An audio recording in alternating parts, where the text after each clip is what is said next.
तो दोस्तों, आपका स्वागत है हमारी इस नई वीडियो में, जिसमें हम आपको बताएंगे कि भगवान गौतम बुद्ध के बालों का रहस्य क्या है।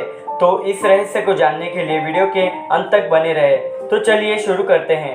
दरअसल भगवान गौतम बुद्ध की मूर्तियों और चित्रों में आप उनके जो सिर पर बाल देखते हैं, उसके पीछे एक रहस्य छुपा हुआ है और उस विषय में जनमानस में एक कहानी बहुत प्रचलित है। आज हम आपको इससे जुड़ी कहानी सुनाएंगे। तो इस कहानी को पूरा सुन के हमें बताइए कि आप इस पे कितना विश्वास करते हैं। दोस्तों, तो आप सब जानते ही हैं, बौद्ध धर्म भगवान विष्णु से जुड़ा धर्म है और आज के समय में पूरे विश्व में बौद्ध धर्म की करोड़ों प्रतिमाएं मौजूद हैं। बौद्ध धर्म की शुरुआत गौतम बुद्ध द्वारा की गई थी। भगवान बुद्ध की बहुत प्रतिमाएं इस धरती पर मौजूद है, जो अलग अलग कलाकारों के द्वारा बनाई गई है। लेकिन बुद्ध की सभी मूर्तियों में एक बात बहुत ही सामान्य देखने मिलती है। वो चीज़ है भगवान बुद्ध के घुंघराले बाल। गौतम बुद्ध की हर प्रतिमा में आपको घुंघराले बाल मिल जाएंगे, लेकिन एक कहानी के अनुसार उनके बालों की सच्चाई कुछ और ही है, जो जानकर आप हैरान हो जाएंगे। असलियत में बुद्ध के सिर पर बाल हमें दिखाई देते हैं, वो उनके बाल नहीं हैं, बल्कि ढेर सारे घोंगे हैं। दोस्तों, बौद्ध धर्म के त्रिटि में से विनयक पटक ग्रंथ में बौद्ध भिक्षु के विषय में कई दिशा निर्देश दिए गए हैं। उन निर्देशों के अनुसार आत्मज्ञान की प्राप्ति के लिए आपका तन और मन बिल्कुल पवित्र होना चाहिए। आपके मन की पवित्रता के लिए बौद्ध भिक्षु अपने सिर का मुंडन करा लेते हैं। कहा जाता है कि सिद्धार्थ गौतम ने भी राज्य का त्याग करते समय सिर का मुंडन करा दिया था।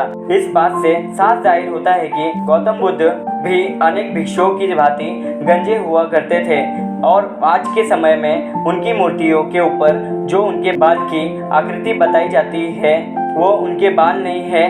पौराणिक कथाओं के अनुसार एक समय गौतम बुद्ध पेड़ के नीचे बैठकर ध्यान मग्न थे। वे अपनी साधना में इतने मग्न थे कि उन्हें बाहर की दुनिया की कुछ भी सुध बुध नहीं थी। उस दौरान गर्मी का मौसम था और सूर्य ठीक उनके सिर पर मौजूद था। इस समय वे कड़ी तपस्या में लीन थे। उसी समय एक गूंगा उनके पास से गुजर रहा था। भगवान बुद्ध के तप को देखकर वो गूंगा वहीं रुक गया और सोचने लगा कि इस गर्मी में यह किस प्रकार की साधना में लीन है। इनके सिर पर तो बाल भी नहीं है, ऐसे में इन महात्माओं को और भी ज़्यादा गर्मी हो लगेगी। यह बात सोचता हुआ वो गूंगा रेंगते हुआ उनके सिर पर पहुंच गया। उसने सोचा, अगर मैं इनके सिर पर रहूंगा तो इन्हें गर्मी का एहसास नहीं होगा। दरअसल गूंगे का शरीर थोड़ा सा लचीला और नमी वाला रहता है तथा उसे पकड़ने से ठंडक का एहसास भी होता है। एक गूंगे को ऐसा कर देख कई गूंगे भगवान बुद्ध के सिर पर चढ़ गए। कुल मिलाकर 108 गूंगों ने बुद्ध के सिर को पूरी तरह से ढक दिया।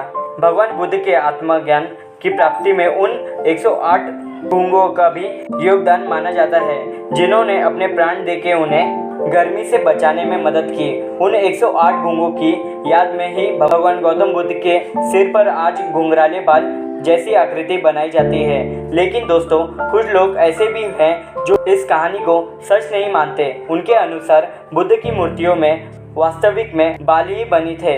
ऐसे लोगों का मानना है कि वन्य विहार करते समय बुद्ध के बाल बढ़ गए थे और उन्हीं बालों के साथ वो तपस्या करने में लग गए थे। तपस्या के दौरान अधिक धूप से उनके बाल जल गए थे और वे घुंघराले आकार के हो गए थे।